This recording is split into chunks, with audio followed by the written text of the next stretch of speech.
Good morning, Coach. Good to see you.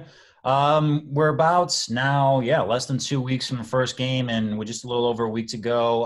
How has the offense progressed, and what do you like so far most? I mean, you've got a lot of returning guys and that sort of thing. Well, I mean, it's exciting when you have a lot of guys coming back because, I always refer to them as coaches. We have our 5 staff members back who know the offense.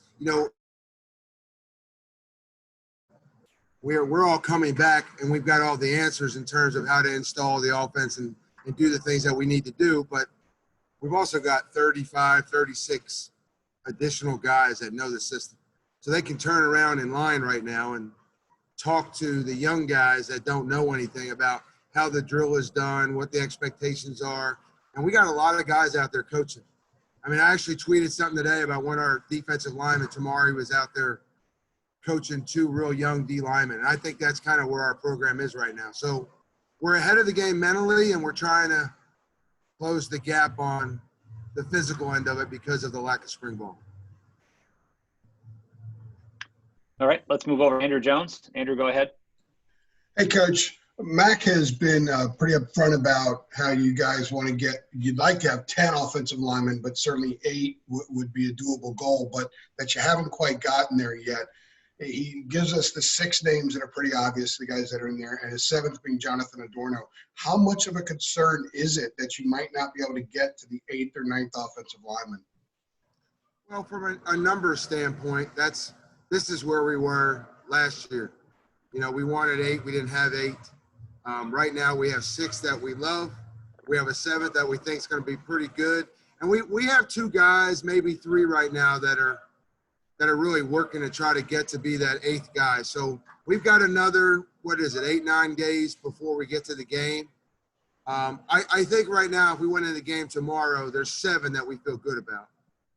And how much does it help that a guy like Josh Azudu can play 4 spots essentially?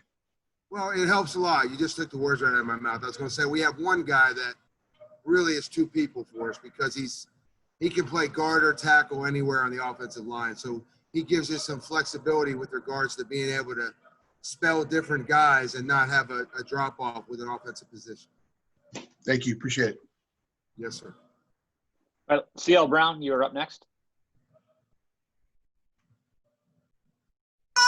Yes, Coach. I was curious from your perspective, how do you feel like Sam is handling the expectations that have kind of built up heading into this season? He's handling them fine. I don't really think the adversity stuff, the attention stuff, the media stuff is really an issue for him.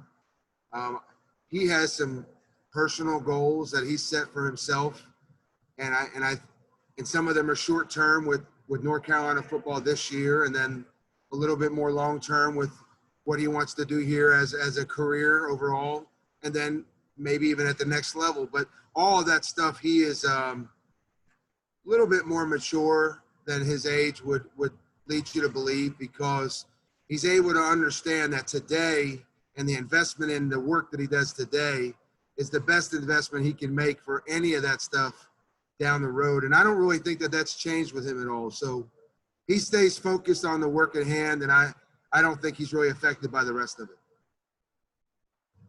And is there anyone who so far has a leg up on kind of securing or being that 3rd running back on the depth chart for you? No, not yet. DJ has really performed well in certain days. British just had a great day yesterday. Elijah's done some things. He's got some quicks, and it does a good job in the running game. So the good thing is, there's a room full of talent at the running back position, and Coach Gillespie and our staff will just have to do a good job of, and it may wind up being who's number 3 by situation.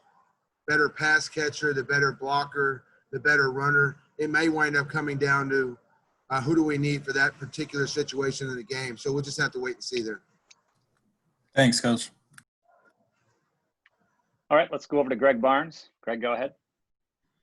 Hey, Coach. Circling back to the offensive line, how detrimental was it not having spring ball for those guys in terms of chemistry and for some maybe some of the younger guys that you needed to step up for them to kind of get their feet wet more? You know what, Greg? I think that at the O-line position, that's probably where it's affected any team the most. You know, there's no other singular unit in football that depends more on the overall rhythm that the unit has than the offensive line. And so there were a lot of reps we wanted to get Adorno and some of the other younger offensive linemen, and it would have given us an opportunity to dual train some of our veterans who now maybe be able to handle that mentally, whereas last year they may not have. And you didn't get those reps. So Coach Searles did what we all did. We got everybody ahead of the ball game mentally, and we took advantage of all of our walkthroughs. And I think the focus in my mind right now with regards to scripting every practice is all more focused on helping the O-line develop so we have them where we want them, more so maybe than any other position. So our practices right now, in my mind, from a coordinator standpoint, are definitely O-line driven at this point because we lost the physicality in spring ball. Is there another layer there with kind of what's going on with COVID in terms of you not knowing maybe 1 week you may not have a couple of these guys, trying to get even more of them prepared? You know, I don't know that that's as much of a factor anymore. I think we're in a place right now, a good place right now. Our culture here for the whole team is we all know we're doing the right things. We're in a good bubble. We're taking care of each other. We're doing the things we need to do. We haven't had COVID issues in a while. And I think we feel like we're healthy. And if we keep doing what we're doing correctly, we're going to stay healthy. And it really, this past week, Greg, honestly, has felt like nothing but just football. It's probably been the first week where I don't know.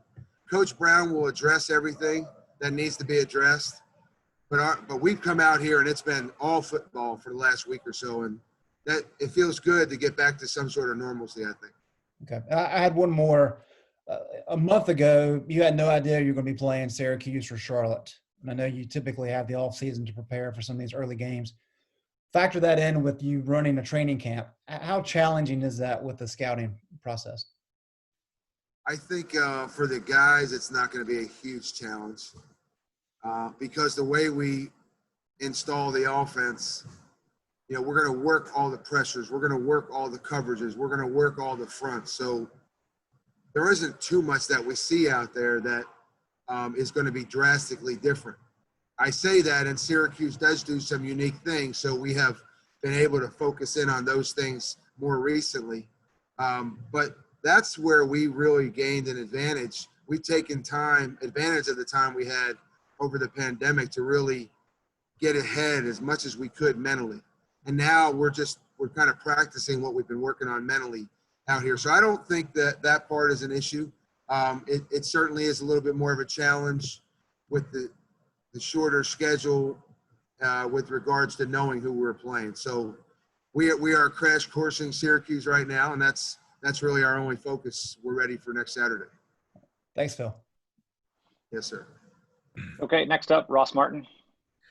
Hey, Coach, we know about Diami, Daz, and Bo. What can you kind of tell us with the group behind them, Antonio Green or Antoine Green, Rontavious Groves, even Josh Downs, Emery Simmons, the depth at wide receiver, how they progress, and what do you expect from those guys? Well, what you just said, the depth at wide receiver is probably the thing that excites us the most with that position. Because even when we run the football, and we do that quite often, we're still running routes a lot of the time.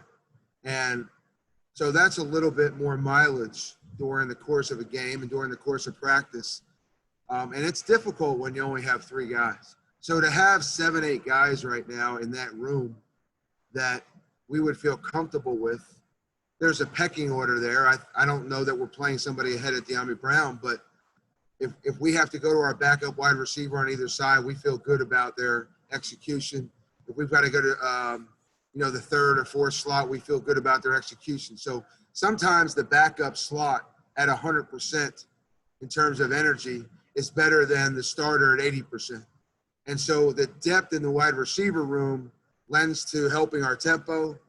It lends to us being able to cover a lot of ground and chase space like we do. And it's going to be a little bit easier to keep our guys fresh this year because guys like Emery Simmons and some of the young guys have established themselves as people who can play for us on Saturday. And Josh Downs, I mean, what has he done in camp? It's been impressive. I mean, people have raved about him. Michael Carter said he runs unbelievable routes and super quick. So Josh has obviously been coached in high school. He's done some work. He's come in a little bit more polished maybe than the typical freshman.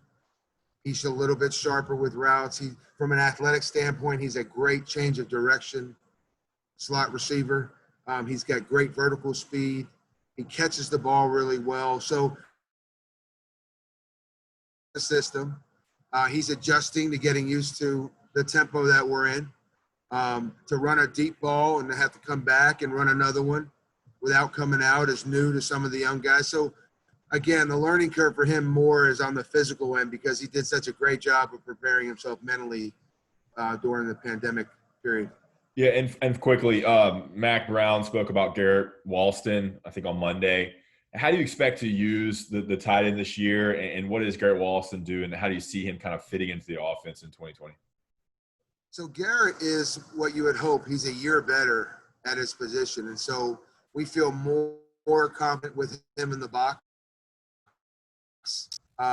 He's moving better this year even than he did last year. He might be the best hands or close to one of the top guys with regards to having the best hands on the team. We've utilized him more.